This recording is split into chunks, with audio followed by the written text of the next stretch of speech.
Good evening. Haji pung manga mangkai muk ta dore ko. Odo ai channel sigi ahan ba Q&A ni hojik to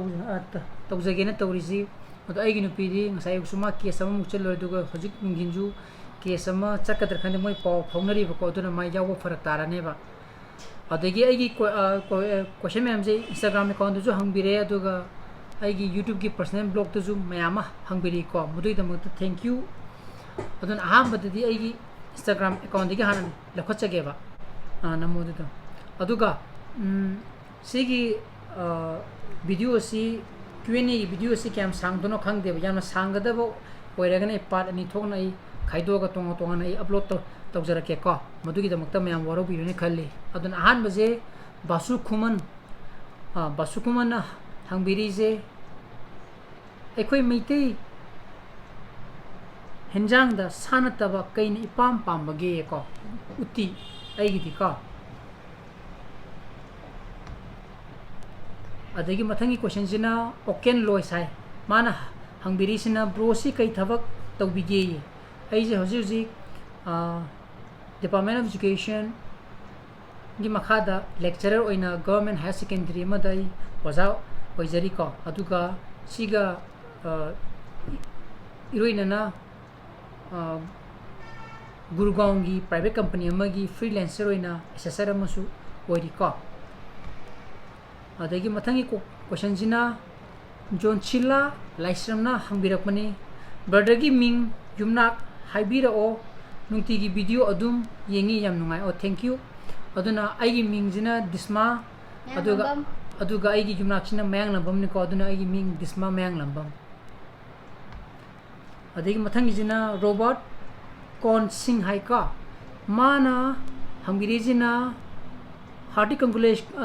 congratulations on reaching 10k subscribers thank you ado my question jina what is your profession aigi profession hairagadi ai hanaju haijagre ai hojik lecturer ni in government higher secondary school Department of Education Manipur tell us something about your educational background ai master in life sciences ni ko aduga ai specialization in zoology ni aduga ai PhD in fish taxonomy what is your favorite state in Northeast apart from Manipur sigi haijarogi de Assam nai haijage ko mathangi question asina talu th bro inam do kari thabak tawbagi aigi ni BSc crime scene investigation expert oina forensic science lab ta leiri ko mathangi question asina nungsi thoi ningthogja mana hangbiri jina aham question da abungo da babaga mamaga kanana henna nungsi bage hangbiyoye kanana hen nungsi ge adu phajana khumojida animak adagi ani subo question jina ko question asibu khumbiyu pulabna khumbiyu adudi Messi, Dybala, Ronaldo, Neymar, amadi Mbappe kanana hena pambagi kanana pamge okay Messi ne Dybala ne Ronaldo ne Neymar ne Mbappe si footballer je sidigi kanana na khwali hena pamge Messi Ronaldo anima aduga aigi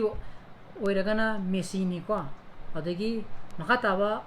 ahum subo question jina football da karamba country ne hena pambage karamba country ne hena pamge nangi sida kumu mangda phazan tana kumu Spain aduga aigi hairagana Argentina ko haidi koidi thain di pinga degi Maradona je yamna pame ba ko aduna aigi di Argentina mathangi jina akoigi kino degi la khosarage YouTube ki aigi blog ta hangbirakpa ahanba hangbirakpa jina Akash Sharma mana hangbiri jina brodi kai honarige thaba inkhang se ai ngasai haijabodo lecturer oijadi ko government gi higher secondary mada aduna question je enimo manaba haidi kolai to badum yauri ko yaura go each and every question kanana hangino kari hangino hair ga idum kumjarake ko manaraga ju adagi mathangi ko question jina Jasmine इरेंगबमना हंबिरकमनी bro अबुंगोदी कई school तमगी कई school तमगे नंबो Heritage Convent. हेरिटेज कन्वेंट का अदगी किरण कुमार माइबमना हंबिरकपसिना मार्टिनादो हेक पोमिनब इचनुपीरो इचिनिनाव कया सुगे मार्टिनादो आइगी कजिन सिस्टर नि को अकोय ककागी मसानुपीनी अदुगा आइगी चिलिनावना अनि खक्तनी अयमगा आइगी मखादा इनाव पामगा लेरी को मथंगी क्वेश्चन जिना तुमथिन माइजि लाइकस को ब्रोगी हाइट कया नोई आइगी हाइट 5.7 फीट को अदगी मथंगी क्वेश्चन जिना HM सलमान हंबिरकुनी ब्रोगी फैमिली मेंबर कया नो अदो ब्रोगी फैमिली सी यामन नुंगसिने ओके थैंक यू अदुना आइगी फैमिली मेंबर से पुन्ना अकोय Nipa. हुजु फोगी ओने दि निपानी को आई अकोय बाबा ने मम्मा ने आइने आइगी नुपी ने आइगी चनुपा ने इनाउपा ने इनाउपी ने दोग मागी मसान पिदोग दोन अकोय पुन्ना पुलप निपानी को अदे मथंगी क्वेश्चन जिना जया इरोमना हंबिरकुनी दादागी वाइफ की थबकसी कई थबकनो अदुगा दागी सिंफमना कईनो हाइबिरो इचनुपाना कई स्कूल द तमगे अमता हाइबिरो आइगी वाइफ की थबक की सिंफम जिना क्राइम सीन इन्वेस्टिगेशन एक्सपर्ट ओइने लेरी को फोरेंसिक साइंस लैबोरेटरी दा अदुगा आइगी सिंफमना लेक्चरर नि गवर्नमेंट हायर सेकेंडरी स्कूल अमदा अदुगा आइगी इचनुपाना हेरिटेज कन्वेंट तम्मी को मथंगी क्वेश्चन सिना आरजे तखेलंब माना हंगिरेजिना ब्रोगी चही क्या सुबिरगे अदुगा कई सिंफम तौबिगे ब्रो से आइगी चही 95 प्लस नि 95 सुरकदुरे अदुगा हजिक ए ममांग दुजु हाइजेगिब जुना आइगी सिंफम दे लेक्चरर नि गवर्नमेंट हायर सेकेंडरी स्कूल अमदा को मथंगी जिना अनिल सिंहा माना हंगिरेजिना ब्रो होगी इचिन इनाउसी करी करी होना बिरिगे आइगी चिनलाव अनि खतनी अयमगा आइगी नाउपा मगा आई बुदी हजिक हाइजेगिबदुनी लेक्चरर नि गवर्नमेंट हायर सेकेंडरी स्कूल अमदा दुगा इनाउपाना आईसीएल लंफेल दा प्रोजेक्ट कमी मखादा एसआरएफ ओइना लेरी को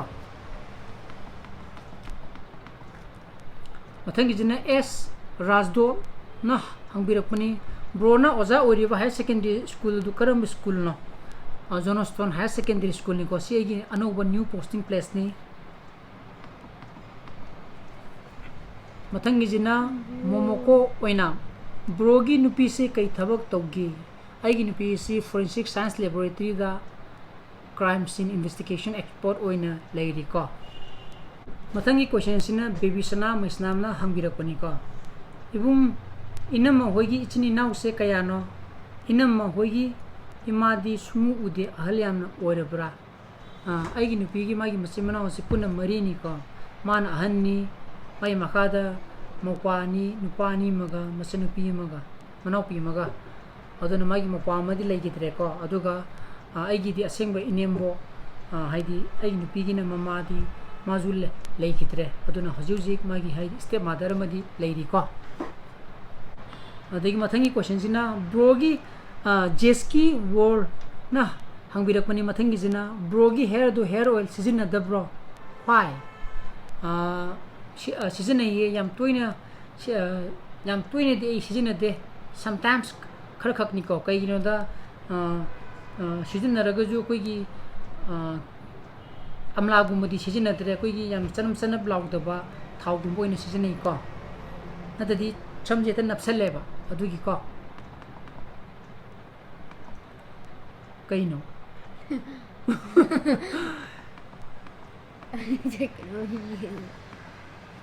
मथंगी क्वेश्चन असिना सीमा सहानीना हंबिरकपनी ब्रोगी इनाउ नुपागी नुपीदो अदु तंगाइरे उदिसे अतैदी लोय उरे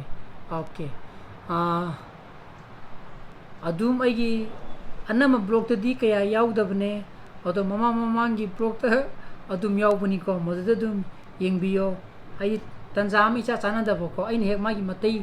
आइबदी थोकपनिना मानजो हंगोइबनेनी खंगदे आइना कैमरा कापदा आइना ब्लॉग सेंबा कांगी टाइमिंग द चानादबनी खंगदे मदुना याउदबो ओइरमगनी को अदम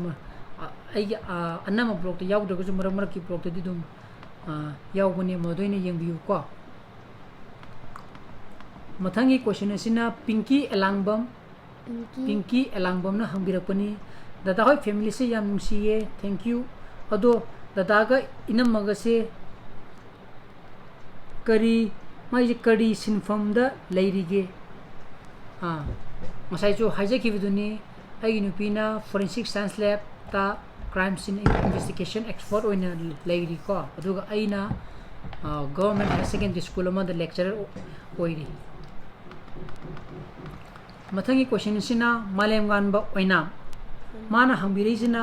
ब्रोगी इमुंग मनुंगी मेंबर की थबक की मरमदा हाबिरो मसाइने जबदो आई इचानुपागा अदगी इनाउपगी मसानुपी नि थादेबिदा कोई पुन्ना अहंद मी तरुकनी लेरिसे कोई बाबादी रिटायर चले डिप्यूटी डायरेक्टर ओइना वेटरनरी डिपार्टमेंट दा अदोगा आइगी मादी हाउसवाइफ नि अदोगा आइना गवर्नमेंट हायर सेकेंडरी स्कूल अमदा लेक्चरर ओइजरी आइगी नुपीना फोरेंसिक साइंस लैब दा क्राइम सीन इन्वेस्टिगेशन एक्सपर्ट ओइना लेरी को अदोगा आइगी इनाउपान गा आइगी इनाउपीगदुदी मोइजे वेटरनरी डॉक्टर ngaतनी अदुरगुजु आइगी इनाउपादी होजी आईसीआर लमफेलदा प्रोजेक्ट अबी मखाद एसआरएफ ओइना लेरी को अदुगा आइगी इनाउपीदुदी होजी मेन हाइदी थबक ओइनदी तौद्री मथंगी क्वेश्चन असिना बोइचा हाउबम ब्रोगी इतै मसी करी थबक तौगे ब्रोना होजी करी तौरिगे आई ngasai mamang दुजु आई लुमु हाइजेखिदुनी को मयांग लमम प्रिया ब्रो चासु सोइदना मतिक साबा ओइहन्निंगम गनी सोइदना अदुबु मसागी अपाम्बदा चरहनगद्रा नत्रगना ब्रो होई अपाम्बदा चरहनगद्रा ओके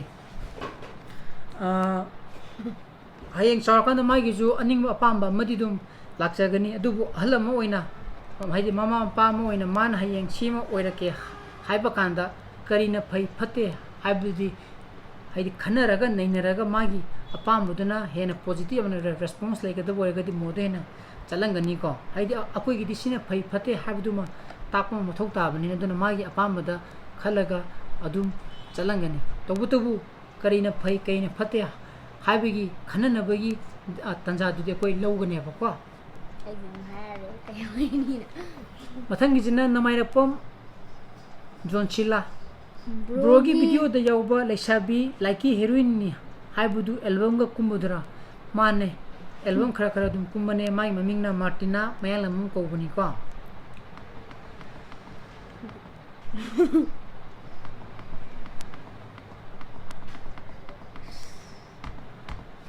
अदई मथंगी क्वेश्चन सिना रोशनी सोरेन हंबिरई से ककागी यूट्यूबर ओइनिंबगी वखंजी कमाई लाखिबगे ककागी यूट्यूबर की पांदम से कइना ओके सिदी अइना ओइनिंबगी वखन लाखिबजीदी सिदा पैशन को हाइदि पामजबुदुनी को हाइदि कोई हाइदि कैमरा मानदागा थोगा एक्टिंग हाइगदरा मधु सुम तोनिंबदगी पामबदगी हॉबी हाइगदरा मोदगी सुम तोरखिबनी को अदो ककागी यूट्यूबर की पांदम से कइनो अइगी पांदम से सेंगना हारगदी कशु थोइना लैबा ओइदे करिकिनो हारगदी अइगिदी सुम अइगी हजिक तोरिबा फैमिली ब्लॉगिंग लाइफस्टाइल ब्लॉगिंग जिदे अइगी मेमोरी म सु ओजेसनु खलगा अइदी सुम तौजरखिबनेबको अदुबु सिदा सुम चंगजलरबिना अइगी पांदम 100K गा योरपा 1 मिलियन सब्सक्राइबर गा योरपा मधु मंगाइरेको अदु हयेंग मतम मफम मतम मतुंगिना करी करी अमुक तोरपै याबगे हाइबदि मफम मतमदुदा पोगलागदी मदुमु अइगी पांदमु ओइबदु दुम ओइरे पोजुएको दुगो होजिकी ओइनदि अइ चपचान अइ सी अइगी YouTube तो इजि सिजिनी को हाइबगी पांदमदि केसुमता लेजते को मथंगी क्वेश्चन सिना सुमिला थियाम मागना हंबिरिजना ब्रो से MU दा लोइरपरा MSc and PhD से करम्बा सहीदा लोइबिबगे अमदि करी कॉलेज दा हुजिक ताबी रिबगे ओके अइगी MSc PhD लोइनमो मणिपुर यूनिवर्सिटी की मखादा लोइरखिबनी को अइगी MSc जिना 2008 लोरपने अदुगा आई PhD ना 2017 दा सिगी मरक सिदा आई चाही मरी मुक्ति आई MSc लोबगा प्रोजेक्ट अमे की मखादा SRF होइना लाइको मदुई मतुंग दा आई PhD तौथरगा 2017 दा लोरपने अदुगा आई हजु जिकी होइना दा कॉलेज दा ओजा ओइबदी नसदे अदुबु गवर्नमेंट हायर सेकेंडरी स्कूल अमदा आई लेक्चरर होइना ओइरिको तोइजम अंजलि लैमा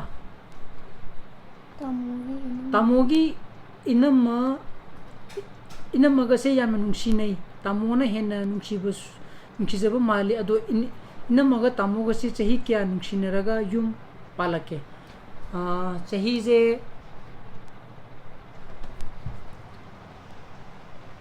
2004 गी जून जुलाई दे खंगनरेको अदुगा 2008 तलुहोंबने अदुना चही अदुम पाथोपिरो 5 6 7 सही अहुम मखाई गुम्बा मदना हाइगद्रा मधु सही अहुम मखाई गुम्बा नुंसिना कांदा मदना युम पालेको अदुना सिगी क्वेश्चन से अदुकी दु खरदी यामे अदुना पार्ट अनि थोना खाइदोक जरके अदुना अहम पार्ट की दे सिदल क्वेश्चन जरके को थैंक यू